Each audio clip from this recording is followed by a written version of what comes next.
Hey, this is Stu with the Military Officer Real Estate Investment Club. We're going to go quickly through a rent versus buy case study that I created. I actually made an Excel spreadsheet that I used for my personal decisions, whether I wanted to buy or rent at my next duty station that I was going to. We're going to go through this. We have 3 tabs, and we're going to do comparison of rent versus buy. The scenario 1 is we're going to use Norfolk, Virginia as our case study, and we're going to say that the purchase price of the primary residence that we're going to go to in Norfolk is $200,000, and we think we can get $2,000 a month in rent after we've moved out in year 4. This calculator, you can change anything in yellow here to match whatever scenario you are in, and then the orange over here automatically calculates based off of your inputs in the yellow. So the purchase cost of buying the house in Norfolk, down payment and closing costs comes down to $20,000, and your annual costs per year, we're going to include taxes, insurance, your maintenance, and your capital expenditures. Your annual costs are a little bit less than $16,000. And then in year 4, you're going to include property management and vacancy to add up to $20,000. So if you look down at your net cash, in year 1, you're paying a lot of money out of pocket for your down payment of your house and then your annual costs, and then you're not receiving any income from renting it, so you're in the red for years 1 through 3. And then in year 4, your expenses increase by adding management and vacancy, but then you're receiving rent, so you're going to be in the positive of $3,600 a month. And over a 30-year period, assuming that nothing else changes, income or expenses, you're going to be in the positive of $31,000.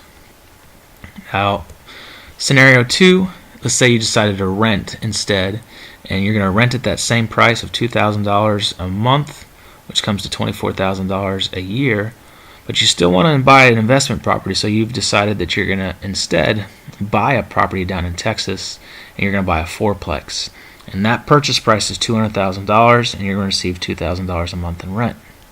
Your down payment is going to be significantly higher on the fourplex. Your rate's probably going to be higher too, so that calculates your payment there. And your purchase cost is going to be higher of your down payment and closing, and then your annual costs, taxes, insurance, maintenance, capital expenditures, property management, and vacancy are all added here. And so if you look down at your net cash, year 1 again is going to be pretty high because you're buying the fourplex and the costs associated with that, but then you're adding on your rental costs for living in Norfolk.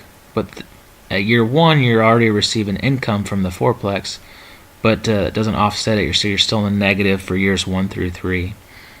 But then after year 3, you've moved out of your house in Norfolk and you've gone elsewhere, but you still own that rental property down in Texas, and now you're cash flowing in the positive every year because you're producing more income than your expenses on that fourplex. So after year 30, you're in the positive by $11,437. So if you compare the two, if you compare buying the property in Norfolk, we're going to say your equity increased by 3%, your net worth is $237,000, versus renting in Norfolk and buying the fourplex, again it increased by 3%, your net worth is $217,000. So in this scenario, it'd probably make more sense for you to buy in Norfolk versus renting in Norfolk and buying the fourplex. But let's go back and change one thing. Let's just say we bought in Norfolk, but then we found out we could only rent it for $1,500 a month. If you don't change anything else, you look down, and now you're in the negative significantly. So if you rented in Norfolk for that same price of $1,500, and you still bought that fourplex in Texas for the same price, now you look down and you're in the positive of almost $30,000, and you can do that comparison, and now it makes more sense for you to rent in Norfolk and buy the fourplex.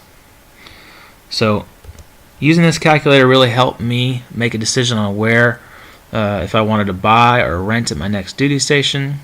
And if I was going to rent at my next duty station, then I wanted to look and buy an investment property elsewhere where I could cash flow better. Hopefully you like this video. If you want a copy of this, you can go to themariek.com and sign up to become a member, and then contact us, and we'll send you one for free. If you like what you saw, please like it on Facebook and share it with all of your friends. Thanks.